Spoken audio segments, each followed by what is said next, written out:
ಸಂಭೋಗ. ನನ್ನ ಹೆಸರು ಕೇರಳದಿಂದ ದಿನೇಶ್ ಆಗಿದೆ. ಇದು ನನ್ನ ನೈಜ ಕಥೆ. ವರ್ಷಗಳ ಹಿಂದೆ ಸಂಭವಿಸಿದೆ. ಆ ಸಮಯದಲ್ಲಿ 18 ವರ್ಷ ವಯಸ್ಸಾಗಿತ್ತು. ನನ್ನ ಹತ್ತಿರದ ಸ್ನೇಹಿತ ಹೆಸರು ಪ್ರವೀಣ್. ಅವರ ತಂದೆ ರಹಸ್ಯ ಲೈಂಗಿಕ ಸಂಬಂಧ ಹೊಂದಿದ್ದರು. ಗೋವಿಂದ್. ಅವನ ತಂದೆ ತನ್ನ ತಾಯಿಯ ಜಯರಾಧವನ್ನು 4ನೇ ತರಗತಿಯಲ್ಲಿದ್ದಾಗ ಬಿಟ್ಟನು. ನಾನು ಅವಳ ತಾಯಿ ಮೇಲೆ ತುಂಬಾ ಕರುಣೆ ಹೊಂದಿದ್ದೆ. ಅವಳು ಒಂದು ಸುಂದರ ಮಹಿಳೆಯಾಗಿದ್ದಳು, ಆದರೆ ಅನೇಕ ಬೀದಿ ನಾಯಿಗಳು ಅವಳನ್ನು ಹತ್ತಿರವು. ಅವಳು ತನ್ನ ಮಗನೊಂದಿಗೆ ಮಾತ್ರ ವಾಸಿಸುತ್ತಿದ್ದಳು. ಪ್ರತಿದಿನ ನಾನು ಅವರ ಮನೆಗೆ ಹೋಗುತ್ತಿದ್ದೆ. ಅವಳು ನನಗೆ ತುಂಬಾ ಸಂತೋಷ ತಂದಳು. ಅವರು ಅನೇಕ ಒಳ್ಳೆಯ ವಿಷಯಗಳನ್ನು ಹಂಚಿಕೊಳ್ಳುತ್ತಾರೆ ಮತ್ತು ಅಧ್ಯಯನಕ್ಕಾಗಿ ನನ್ನನ್ನು ಪ್ರೇರೇಪಿಸುತ್ತಾರೆ. ಮೀ ಮತ್ತು ಪ್ರವೀಣ್ ಬೆಳೆದಿದ್ದಾರೆ. ನಾವು ಈಗ 10ನೇ ಪ್ರಮಾಣದಲ್ಲಿದ್ದೇವೆ. ಪ್ರವೀಣ್ ಅಧ್ಯಯನಕ್ಕೆ ಮಾತ್ರ ಮಹತ್ವ ನೀಡಿದರು. ಆದರೆ ಸುಂದರವಾದ ಹುಡುಗಿಯರ ಹಿಂದೆ ನನ್ನ ಮನಸ್ಸಿನ ಓಟ. ಸಾಮಾನ್ಯ ವ್ಯಕ್ತಿಯಾಗಿ ನನ್ನ ಸಹೋದರರು, ಸಹಪಾಠಿಗಳು, ಶಿಕ್ಷಕರು, ಸಂಬಂಧಿಕರನ್ನು ಯೋಚಿಸಿ ಹಸ್ತಮೈಥುನ ಮಾಡಲು ನಾನು ಬಳಸಿದ್ದೇನೆ. BF ವೀಕ್ಷಿಸಲು, ಲೈಂಗಿಕ ಪುಸ್ತಕಗಳನ್ನು ಓದುವುದು ನನಗೆ ಆಸಕ್ತಿಯಿದೆ. ದಿನಕ್ಕೆ ನನ್ನ ಲೈಂಗಿಕ ಜ್ಞಾನ ಹೆಚ್ಚಾಗಿದೆ. ನನ್ನ ಸಹಪಾಠಿಗಳು, ಶಿಕ್ಷಕರಿಂದ ಖಾಸಗಿ ಭಾಗಗಳನ್ನು ಸ್ಪರ್ಶಿಸಲು ನಾನು ಪ್ರಯತ್ನಿಸಿದೆ. ಅವರ ಜ್ಞಾನವಿಲ್ಲದೆ ನಾನು ಅನೇಕ ಸಲ ಯಶಸ್ವಿಯಾಗಿದ್ದೇನೆ ಮತ್ತು ರಹಸ್ಯ ಲೈಂಗಿಕ ಸಂಬಂಧವನ್ನು ಅನುಮತಿಸುವ ಸಂದರ್ಭಗಳನ್ನು ಅರ್ಥಮಾಡಿಕೊಂಡಿದ್ದೇನೆ. ಒಂದು ದಿನ ನನ್ನ ಸಹಪಾಠಿಯು ತನ್ನ ಶಾಲಾ ಸಮವಸ್ತ್ರದೊಂದಿಗೆ ಬಹಳ ಮಾದಕವಾಗಿದೆ. ನಾನು ಅವಳನ್ನು ಪ್ರಸ್ತಾಪಿಸಿದೆ. ಅವರು ಆರಂಭದಲ್ಲಿ ಸ್ವೀಕರಿಸುವುದಿಲ್ಲ. ನಾನು ಅಧ್ಯಯನಗಳು ಮತ್ತು ಉತ್ತಮ ಜೋಕ್ಗಳಲ್ಲಿಯೂ ಒಳ್ಳೆಯದು. ಪ್ರಸ್ತಾಪದ ನಂತರ ಅವರು ನನ್ನ ಹಾಸ್ಯಗಳನ್ನು ಗಮನಿಸಿದರು ಮತ್ತು ನನ್ನನ್ನು ನೋಡಿ ನಗುತ್ತಿದ್ದರು. ನಾನು ಅವಳ ಅಧ್ಯಯನದಲ್ಲಿ ಸಹಾಯ ಮಾಡಲು ಪ್ರಾರಂಭಿಸಿದೆ. ತನ್ನ ಹೆತ್ತವರೊಂದಿಗೆ ಮಾತನಾಡಿದೆ. ಸ್ವತಃ ಅವರು ಉತ್ತಮ ಪ್ರತಿಕ್ರಿಯೆಯನ್ನು ನೀಡಲಾರಂಭಿಸಿದರು. ನಾನು ಅವಳ ದೇಹ ಭಾಗಗಳ ಬಗ್ಗೆ ಕಾಮೆಂಟ್ ಮಾಡಲು ಬಳಸಲಾಗುತ್ತದೆ. ಅವಳು ಯಾವುದೇ ಆಕ್ಷೇಪಣೆಗಳನ್ನು ತೋರಿಸುವುದಿಲ್ಲ. ದಿನಕ್ಕೆ ದಿನ ನಾನು ನನ್ನ ಸ್ಪರ್ಶವನ್ನು ಹೆಚ್ಚಿಸಲು ಪ್ರಾರಂಭಿಸಿದೆ. ಅವರು ಮನಗಂಡರು ಮತ್ತು ನಾವು ಪ್ರೇಮಿಗಳೂ ಆಗುತ್ತೇವೆ. ನಾನು ಅವಳ ಉಬ್ಬುಗಳನ್ನು ಹಿಂಡಿದ ಮತ್ತು ಲಿಪ್ಲಾಕ್ ಚುಂಬಿಸುತ್ತಾನೆ. ಅನೇಕ ಬಾರಿ ನಾನು ಅವರ ಮನೆಯೊಂದಿಗೆ ಹೋದ ಅಧ್ಯಯನದ ಹೆಸರಿನಲ್ಲಿ ತನ್ನ ಮನೆಗೆ ಹೋಗಿದ್ದೇನೆ ಮತ್ತು ಅವಳೊಂದಿಗೆ ಮುನ್ನುಗ್ಗುತ್ತೇವೆ ಮತ್ತು ನಮ್ಮ ಭವಿಷ್ಯದ ಯೋಜನೆಗಳನ್ನು ನಾವು ಕನಸು ಮಾಡಿದ್ದೇವೆ. ಇದು ಭಾನುವಾರದಂದು ಬೋಧನಾ ಕೇಂದ್ರಕ್ಕೆ ಸ್ವಲ್ಪ ಕಡಿತವಾಯಿತು. ಸಾಮಾನ್ಯವಾಗಿ ಯಾರೂ ಆ ರೀತಿಯಲ್ಲಿ ಹೋಗುವುದಿಲ್ಲ. ನಾನು ಆ ಪ್ರದೇಶಕ್ಕೆ ವಿದ್ಯಾನನ್ನು ತೆಗೆದುಕೊಂಡೆ. ಆದ್ದರಿಂದ ನಾನು ಅವಳ ಉಬ್ಬು ಹಿಸುಕುವ ಮತ್ತು ನನ್ನ ಹಿಂದೆ ತನ್ನ ಕೋಳಿ ಇರಿಸಲಾಗುತ್ತದೆ ಎಂದು. ಆದರೆ ಅಲ್ಲಿ ನಾವು ಒಂದು ಘಟನೆಯನ್ನು ಕಂಡುಕೊಂಡಿದ್ದೇವೆ. ನಾವು ಕೆಲವು ಕಿರಿಚುವ ಧ್ವನಿಯನ್ನು ಕೇಳಿದ್ದೇವೆ. ಅದು ಜಯ ಆಂಟಿಯಾಗಿತ್ತು.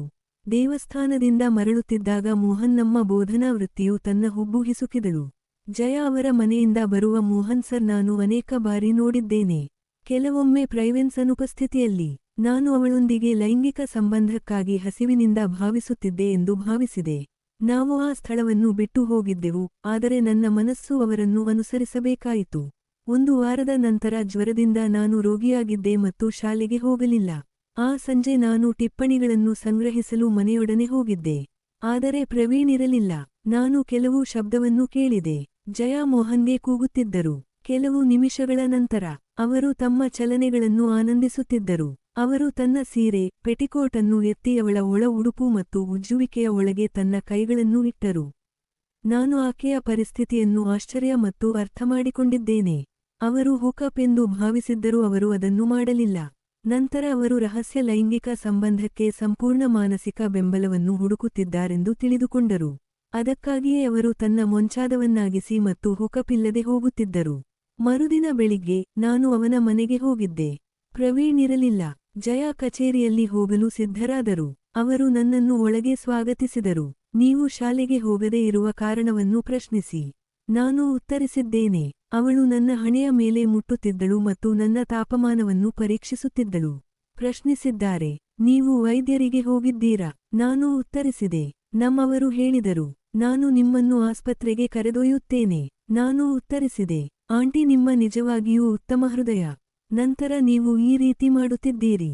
ಅವರು ಆಶ್ಚರ್ಯ ಮತ್ತು ವಿಚಾರಿಸಿದರು. ನಾನು ಉತ್ತರಿಸಿದೆ. ನಾನು ನಿನ್ನೆ ಮೋಹನ್ ಸರ್ ಮಾಡುತ್ತಿದ್ದೇನೆ.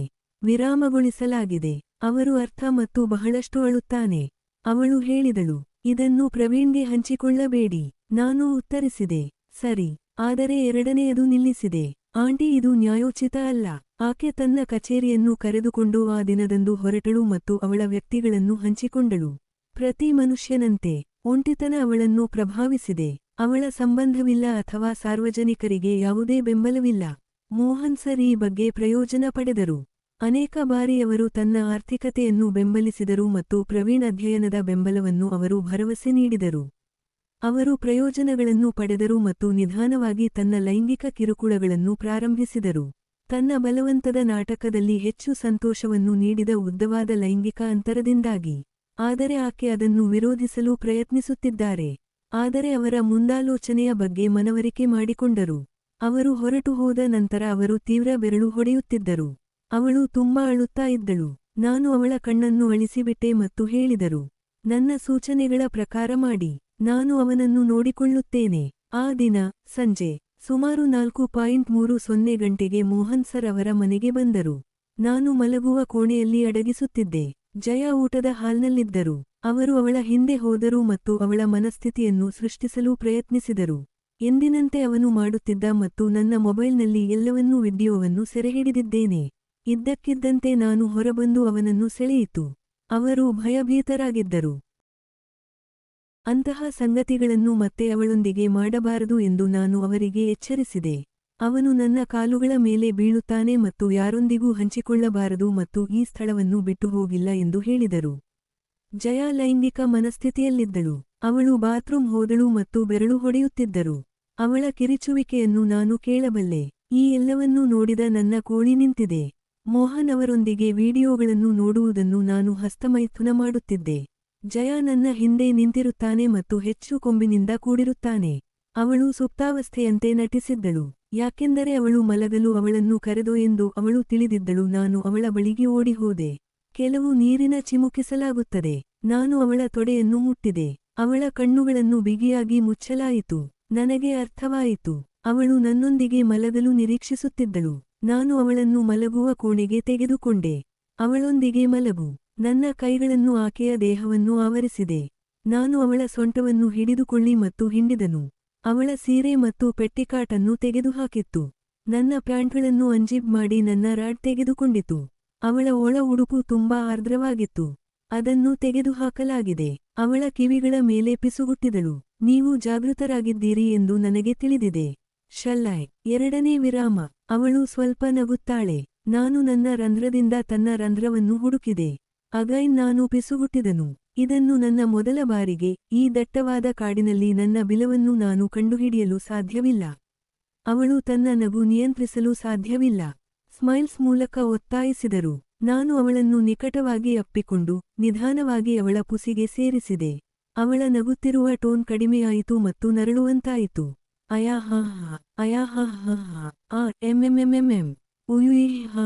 ನಾನು ಬಲವಾದ ಹೊಡೆತಗಳನ್ನು ನೀಡಿದ್ದೇನೆ. ಅವಳ ಕಿವಿಗಳು, ತುಟಿಗಳು, ಗಲ್ಲಗಳನ್ನು ಕಚ್ಚಿ ಅವಳ ಕುತ್ತಿಗೆಯನ್ನು ಆವರಿಸಿದೆ.